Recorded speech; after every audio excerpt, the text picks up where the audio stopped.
السلام علیکم ورحمۃ اللہ وبرکاتہ۔ اعوذ باللہ السمیع العلیم من الشیطان الرجیم، بسم اللہ الرحمن الرحیم۔ ربی اشرح لی صدری ویسر لی امری واحلل عقدۃ من لسانی یفقہوا قولی رب زدنی علما۔ اللہم فقہنا فی الدین، اللہم انی اسألک علما نافعا وعملا متقبلا ورزقا طیبا۔ اللہم صلی وسلم علی نبینا محمد صلی اللہ علیہ وآلہ وسلم۔ سورہ الانفال ہے، سورت کا نمبر 8 ہے، پارہ کا نمبر 9 ہے۔ الحمدللہ اللہ کی توفیق کے ساتھ سورہ الاعراف کمپلیٹ ہو گئی ہے۔ سورہ الانفال جو ہے یہ مدنی سورہ ہے، اور مدنی سورہ نبوت کے بعد، ہجرت کے بعد نبوت جب آئی ہے اس کے بعد رسول اللہ صلی اللہ علیہ وسلم 13 سال مکہ میں رہے، اور وہ 13 سالہ میں جتنی بھی سورت کا نزول ہوا ہے وہ مکی کہلائیں گی، اور ہجرت کے بعد جتنی بھی سورت کا نزول ہوا ہے وہ ساری مدنی کہلائیں گی۔ مکی سورت میں ہم دیکھتے ہیں سبجیکٹ زیادہ تر جو ہے وہ توحید ہوتا تھا، آخرت، لیکن جو مدنی سورہ ہیں ان میں توحید اور آخرت کا تو موضوع رہتا ہی رہتا ہے، اس کے ساتھ ساتھ جو دنیاوی مسائل ہوتے تھے مسلمانوں کے ان کو بھی ڈسکشن کیا گیا ہے۔ تو چونکہ مدنی صورت ہے، اب ہم دیکھتے ہیں اس صورت میں اللہ سبحانہ وتعالی نے کیا احکامات دیے ہیں۔ بسم اللہ الرحمن الرحیم۔ یسألونک عن الانفال، اے رسول صلی اللہ علیہ وآلہ وسلم لوگ آپ سے انفال کے بارے میں پوچھتے ہیں۔ کل کہہ دیجئے الانفال للہ ورسول، انفال کا جو مال ہے وہ اللہ اس کے رسول کا ہے۔ فاتقوا اللہ، اللہ سے ڈر جاؤ، واصلحوا ذات بینکم، اور آپس میں اللہ سے ڈرتے رہو، تم لوگ سب اللہ سے ڈرتے رہو۔ وَأَطِیعُوا اللَّهَ وَرَسُولَهُ، اللہ کی اطاعت کرو اور اللہ کے رسول کی اطاعت کرو، ان کنتم مومنین، اگر تم مومن ہو۔ یہاں پر اس صورت میں اللہ سبحانہ وتعالیٰ نے ایک خاص موضوع کی طرف اشارہ کیا ہے اور امت محمد صلی اللہ علیہ وسلم کو سمجھایا ہے۔ انفال کیا ہے؟ انفال سے مراد ہے زائد مال۔ ویسے تو انفال کے بہت سے مطلب ہیں، اصل جو بیسک مطلب ہے بغیر محنت کے ملنے والا جو مال ہے، جو اللہ کی طرف سے خاص فضل و کرم ہوتا ہے، مسلمانوں کو دیا جاتا ہے، اس کو مال کہتے ہیں۔ مال غنیمت ایسا مال ہوتا ہے جو مجاہدین کو جہاد کے بعد ملتا ہے، اور پہلی امتوں پر مال انفال جو ہے وہ حرام ہوتا تھا۔ یہ رسول اللہ صلی اللہ علیہ وسلم کے اوپر خاص اللہ کا انعام ہے، ان کے اوپر مال غنیمت حلال ہے۔ پہلی امتیں مال غنیمت اکٹھا کرتی تھی میدان میں، اس کو آگ لگا دیتے تھے۔ دوسرا انفال سے مراد ہے وہ مال جو مسلمانوں کو بغیر لڑائی کے حاصل ہو جاتا ہے۔ تیسرا مال سلب ہوتا ہے، وہ مال جو مجاہدین کو جہاد کے درمیان میں ملتا ہے، جو قتل ہو جاتا ہے مقتول کے جسم سے، اس کی تلوار یا اس کا زرہ وغیرہ جو سامان ہوتا ہے اس کو بھی کہتے ہیں۔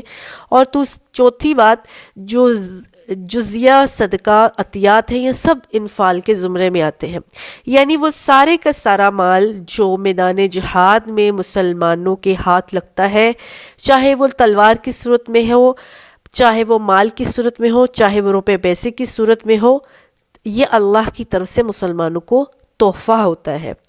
اب اس صورت میں انفال کا ذکر کیوں کیا گیا ہے؟ دراصل اس صورت کا شان نزول ہی کچھ ایسا ہے کہ یہ سورت جو ہے وہ غزوہ بدر کے بعد تھوڑے عرصے بعد نازل ہوئی ہے۔ مسلمان جو ہے وہ غزوہ بدر میں مال جیت گئے ہیں، فتح پا گئے ہیں، اور فتح پانے کے بعد مال جو لوٹا ہوا مال ہے، جو مال غنیمت ہے، جو اللہ کی طرف سے مسلمانوں کو ملا ہے، اب اس میں ایک تنازع اور ایک جھگڑا پیدا ہو گیا ہے۔ وہ مسلمان جو کہ جہاد جیت چکے ہیں، فتح پا چکے ہیں، وہ مال غنیمت پر قابض ہو گئے ہیں، لیکن ایک اور گروہ ہے، وہ اب ہم جب آگے غزوہ بدر کی پوری سٹوری پڑھیں گے تو ہمیں سمجھ میں آئے گا، انہوں نے کفار کا تعاقب کیا تھا۔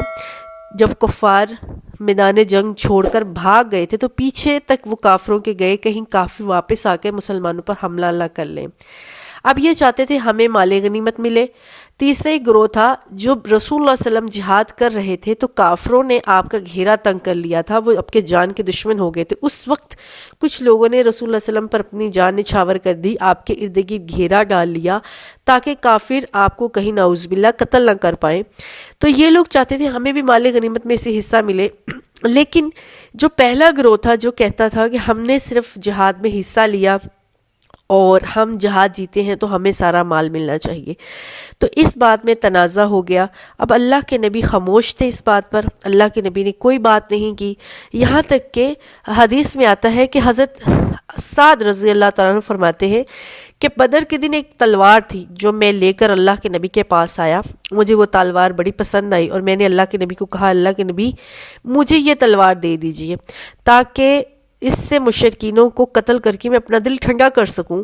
تو رسول اللہ صلی اللہ علیہ وسلم نے فرمایا کہ آپ یہ تلوار یہاں رکھ دو، یہ تلوار نہ آپ کی ہے نہ میری۔ تو حضرت سعد کہتے ہیں کہ میرے دل میں آیا شاید اللہ کے نبی کسی اور آدمی کو دینا چاہتے ہیں جو مجھ سے زیادہ محنتی اور مجھ سے زیادہ قابل ہو، اور میں اپنے خیمے میں واپس چلا گیا۔ کچھ ٹائم بعد اللہ کے نبی نے میرے پاس قاصد بھیجا اور مجھے وہ تلوار دے دی گئی۔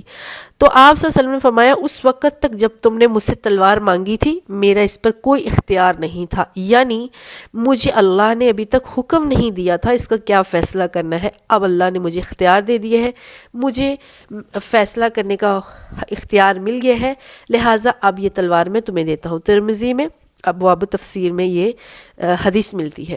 تو گویا یہ سمجھ میں آیا کہ رسول اللہ صلی اللہ علیہ وسلم اپنی زبان سے کچھ بھی نہیں کہتے ہیں، آپ وہی فرماتے ہیں جو اللہ اپنے رسول کو کہتا ہے۔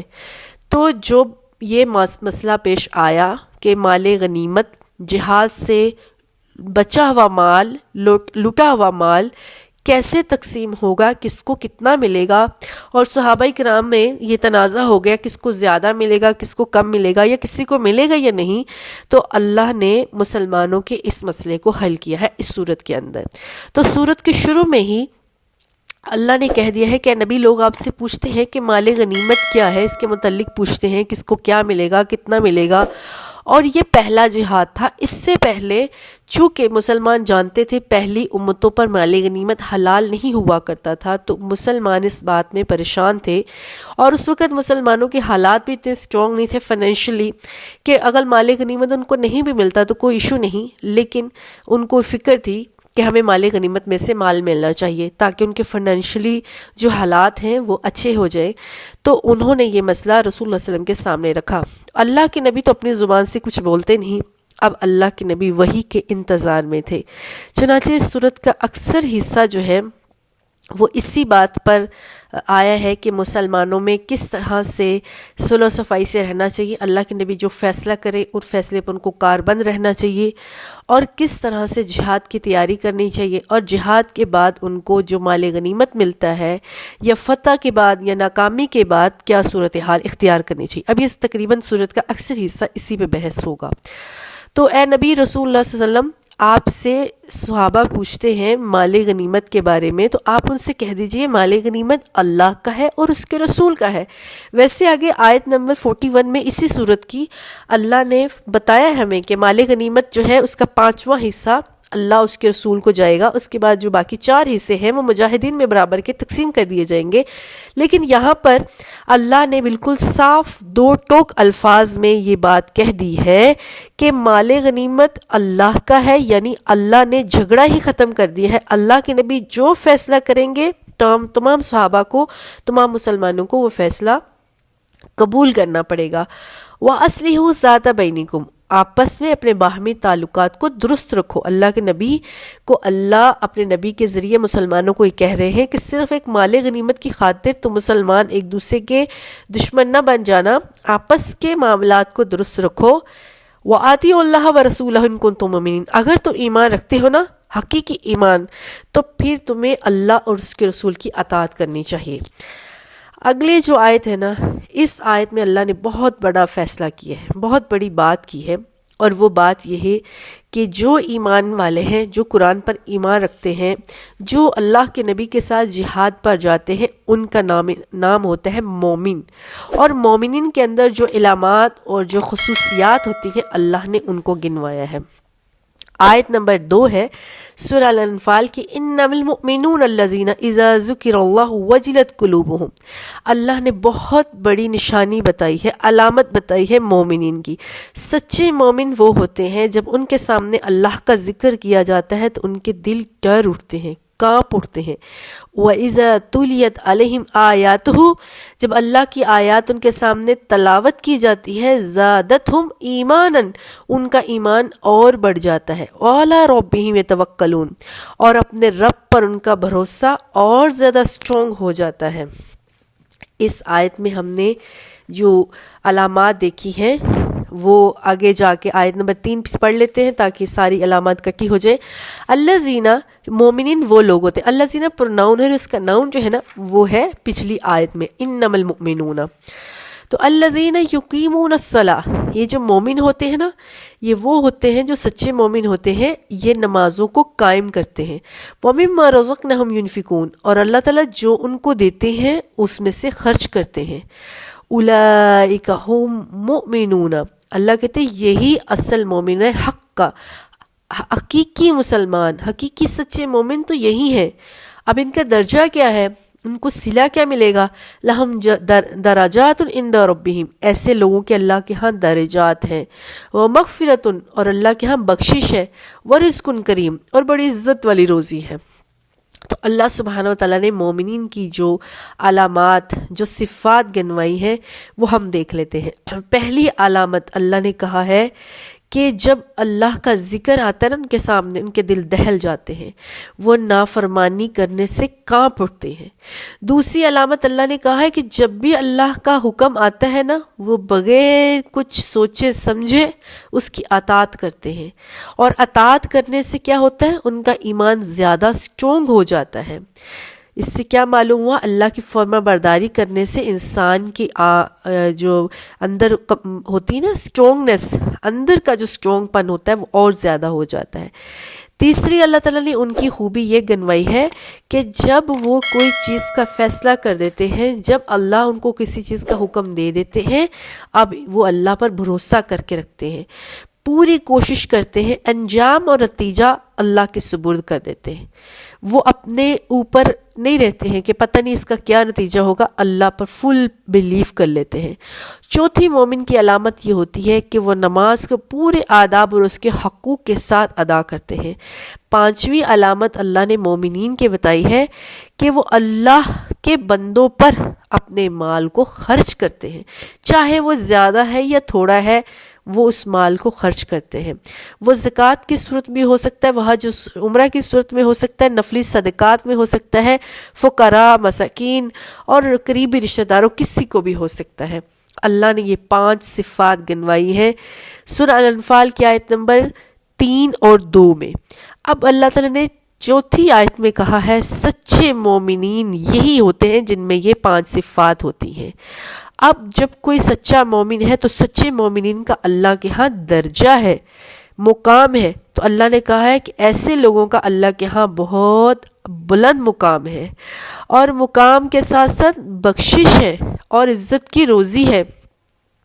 اب ہم نے کیا دیکھا کہ سب سے پہلا جو پچھلی 2 آیتوں میں اللہ تعالیٰ نے بات کی ہے نا کہ جو مومنین ہوتے ہیں الذین اذا ذکر اللہ وجلت قلوبہم واذا تلیت علیہم آیاتہ زادتہم ایمانا، آیت نمبر 3 میں جو اللہ تعالیٰ نے بات کی تھی نا وہ بات کا تعلق انسان کے قلب سے تھا، دل سے تھا، یعنی جب اللہ کا ذکر آ جاتا ہے تو ان کے دل دہل جاتے ہیں، اللہ کی آیات پر ان کا ایمان اور زیادہ ہو جاتا ہے، ان کا اللہ پر سٹرونگ بلیف سٹرونگ ہو جاتا ہے۔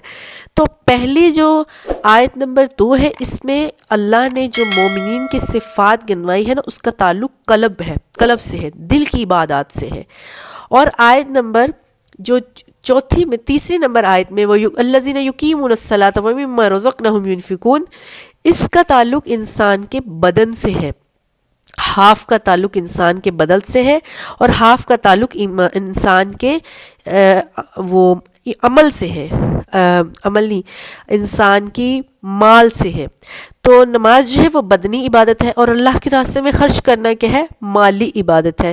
تو اس ساری سیاق و سباق سے علماء اکرام نے یہ نتیجہ نکالا ہے کہ قلبی عبادات کے عوض اللہ تعالیٰ درجات میں بلندی کرتے ہیں، اور بدنی عبادات کے عوض اللہ تعالیٰ مغفرت کرتے ہیں، اور مالی عبادات کے عوض اللہ تعالیٰ انسان کی رزق میں برکت دیتے ہیں۔ یہ جو آیت نمبر 4 کے آخر میں اللہ نے کہا ہے نا کہ ایسے سچے مومنین کو اللہ تعالیٰ درجات بلند کرے گا، نمبر 1۔ نمبر 2 اللہ نے کہا ہے کہ ان کو مغفرت کرے گا، اور نمبر 3 اللہ نے کہا ہے کہ ان کو عزت والی روزی دے گا۔ تو یہ تینوں کا تعلق انسان کی عبادات کے ساتھ ہے۔ جو عبادات ہم قلب سے کرتے ہیں، ایمان سے کرتے ہیں، ان سے ہمارے درجات میں بلندی آتی ہے۔ جو عبادات ہم بدن سے کرتے ہیں ان سے اللہ تعالیٰ مغفرت کرتا ہے، اور جو عبادات ہم مال سے کرتے ہیں اللہ تعالیٰ اس کے عوض عزت والی روزی دیتے ہیں۔ کما اخرجک، آیت نمبر 5 ہے، کما اخرجک ربک من بیتک بالحق، جس طرح سے اللہ تعالیٰ نے آپ کو حق کے ساتھ اپنے گھر سے نکالا۔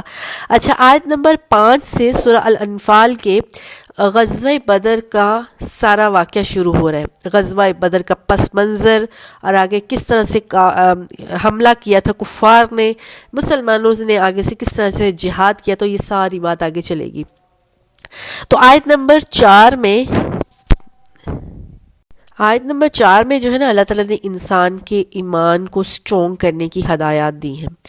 چونکہ آگے جہاد کی باتیں آنی تھی، جہاد کے لیے پریپیئر کرنا تھا، مینٹلی مومنین کو تیار کرنا تھا، تو اس لیے اللہ نے پہلے ان کے ایمان کو سٹرونگ کیا ہے۔ آیت نمبر 5 میں جو ہے نا وہ اللہ تعالیٰ سورہ بدر کے بارے میں ساری بات کر رہے ہیں۔ کما اخرجک ربک من بیتک بالحق، اے نبی اللہ نے آپ کو حق کے کام کے لیے آپ کے گھر سے نکالا ہے۔ وَإِنَّ فَرِيقًا مِّنَ الْمُؤْمِنِينَ لَكَارِهُونَ، البتہ مومنین کا ایک گروہ نہیں چاہتا تھا کہ اللہ کے نبی جہاد کرے۔ ظاہر ہے کوئی بھی شخص اپنی جان کٹوانے کے لیے نہیں راضی ہوتا۔ یجادلونک فی الحق بعد ما تبین، تو مومنین جو ہے وہ آپ سے جھگڑا کر رہے تھے اس بارے میں کہ اب تو حق ظاہر ہو چکا ہے۔ کأنما یساقون الی الموت، کہ ان کو سامنے سے موت نظر آ رہی تھی۔ وہم ینظرون، وہ موت کو اپنی آنکھوں سے دیکھ رہے تھے۔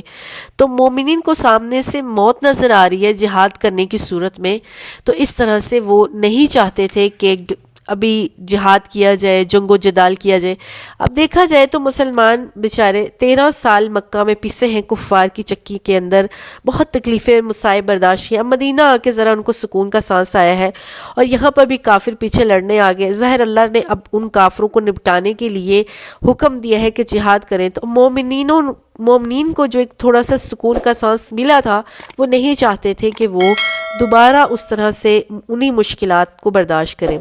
چنانچہ آیت نمبر 5 میں جو اللہ نے کہا کہ نبی اللہ نے آپ کو آپ کے گھر سے نکالا ہے۔ اچھا، گھر سے نکالنے کا مطلب یہ تھا اللہ تعالیٰ حق اور باطل کی فتح چاہتے تھے۔ کفار جو ہے وہ آپ پر الزام یہ لگا رہے تھے کہ رسول اللہ صلی اللہ علیہ وسلم اور صحابہ کرام ڈر کے مارے دبک کے مدینہ جا کے بیٹھ گئے ہیں، اور مسلمان جو ہے وہ شکست خوردہ ہیں اور ڈرے ہوئے ہیں اور ہارے ہوئے ہیں۔ اللہ نہیں چاہتا تھا کہ اللہ کا دین جو ہے، جو حق پر ہے، جو سچ ہے، وہ باطل کے سامنے کمزور ہو۔ تو اللہ نے جہاد کے ذریعے مسلمانوں کو فتح دی، اور کافروں کو وہ جو ایک تکبر تھا اس تکبر کو توڑا ہے۔ تو یہ جو جنگ ہے، جنگ بدر، یہ مسلمان جب ہجرت کر کے مدینہ تشریف لے گئے ہیں، اس کے پہلے سال نہیں تو دوسرے سال جو ہے وہ جنگ بدر یا غزوہ بدر پیش آئی ہے۔ اب اس کا جو ہے پس منظر جو ہے وہ شان نزول یہ تھا کہ مسلمان جو ہے جب لٹ کر سب کچھ چھوڑ کر اپنا مدینہ آ گئے ہیں، تو کافروں نے ان کی جائیدادوں پر حملہ کر لیا ہے، اور کافر نے وہ جائیداد بیچ کر اس سے تجارتی قافلے کا سامان جو ہے وہ لیا ہے۔ تو اب ایک گروہ جو ہے قافلہ شام سے مکہ سے شام کی طرف جاتا ہے، اور شام سے مکہ کی طرف آتا ہے۔ یہ لوگ تجارت کرتے ہیں، اور راستے میں جو ہے وہ مدینہ کا راستہ پڑتا ہے۔ تو مسلمانوں کو رسول اللہ علیہ وسلم کو پتہ چلا کہ اس دفعہ ابو سفیان کا ایک بہت بڑا لشکر جو ہے وہ شام کی طرف تجارت کرنے کے لیے گیا ہے، اور اس لشکر کے 50 تو محافظ ہی محافظ تھے، اس کے علاوہ 1000 اونٹ سے لدے ہوئے جو اونٹ کا مال تھا وہ لدا ہوا قافلہ تھا، اور 50,000 دینار کے قریب مال تھا جو مکہ کی طرف وہ لوگ شام سے تجارت کر کے جا رہے تھے۔ تو رسول اللہ صلی اللہ علیہ وسلم نے ایک آدمی کو، بسیسہ اس کا نام تھا، اس کو جاسوس بنا کر بھیجا اور کہا کہ دیکھ کر آئے کہ ابو سفیان کے اس قافلے کا کیا حال ہے، کیسی صورتحال ہے، اور انہوں نے اچانک سے مکہ والوں نے اتنا مال کہاں سے لے لیا۔